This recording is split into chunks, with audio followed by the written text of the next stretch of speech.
I've been on this journey for quite a while, for many, many years. As I said before, actually when I was a teenager, I noticed that, well, my mom died when I was 10 years old, and she had some health issues. My dad, when I was a teenager, became ill. He started having many strokes, heart attacks, high blood pressure, high triglycerides, different things like that. So I put two and two together, and I realized that these diseases, they run in families for a reason, because families, they're sharing the same meals, they're eating the same types of foods. And I decided at that time that I didn't want to have the same diseases that my parents had, and I wanted to live with my father and my two older. Okay, I think I've gotten a little bit off subject, but I want to get back on to the importance of keeping a food journal.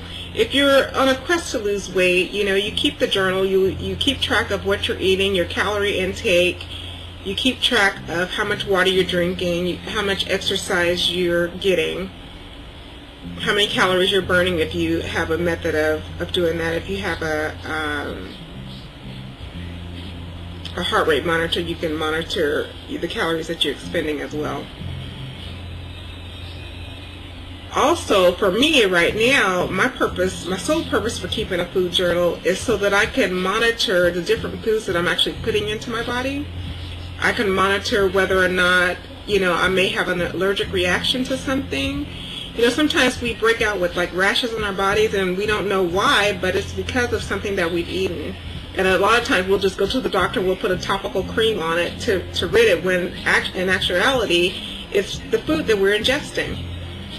And the rash or whatever it is that's presenting itself to you is saying, hey, this is not for me, this is not something that I want in my body, but yet and still we'll continue to do it. We'll continue to eat the same. Our diets don't change. We just try to fix it by putting a topical aid on it or taking a medicine that will mask what the root cause is. And that's not beneficial for your body. When we take pills or prescription medications, that's ruining other major organs and systems in your body, and you don't want to do that, because it's like, that's kind of like ass backwards to me. It doesn't make sense that we would do that. Not only that, one thing that I learned just recently after I'd done the Master Cleanse, I did it because I was swelling and didn't know what was making me swell. And at that time, prior to the Master Cleanse, I still thought I was eating healthy, even though I have meat every now and again. I didn't contribute any of the symptoms that I was experiencing to my diet. But reviewing my food journal, and then after the Master Cleanse, I got real clean in terms of what I was eating. And I noticed one night I decided that I had some graham crackers and I wanted something sweet.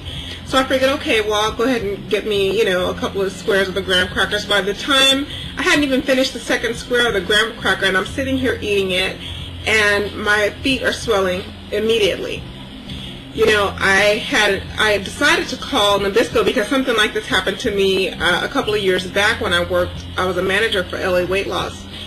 And their food products also did major damage to my body, and it was because of the MSG. So I called Nabisco and I asked them for a copy of the food and allergy chart.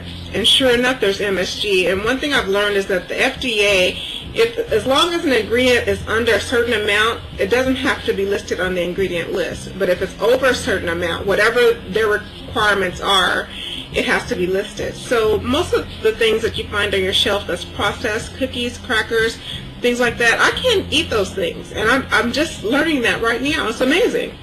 I'm like, wow, this is like really something else. I have a wheat intolerance as well. It's just amazing. But everything that I put into my body, I have a record of it in my journal, and I can notice what it's doing to my body and how it's making me feel. My body is so sensitive. So I encourage you to get a journal. Get a journal, and you can prevent, a lot of symptoms that you may be experiencing right now just by cleaning up your diet. And try it. Just try. I'm not advocating that everyone become a vegetarian or move toward veganism, but think about what you're doing to your body. Think about what you're putting in your body. And if it's causing you to be unhealthy, I would challenge you to think about doing something different. You know, to each his own. You have to decide for yourself. You know, no one else can do it for you. There's advocates for vegetarian lifestyle. There's advocates for being a carnivore. And the bottom line is, what makes your body tick optimally? That's the bottom line. So you have to decide that.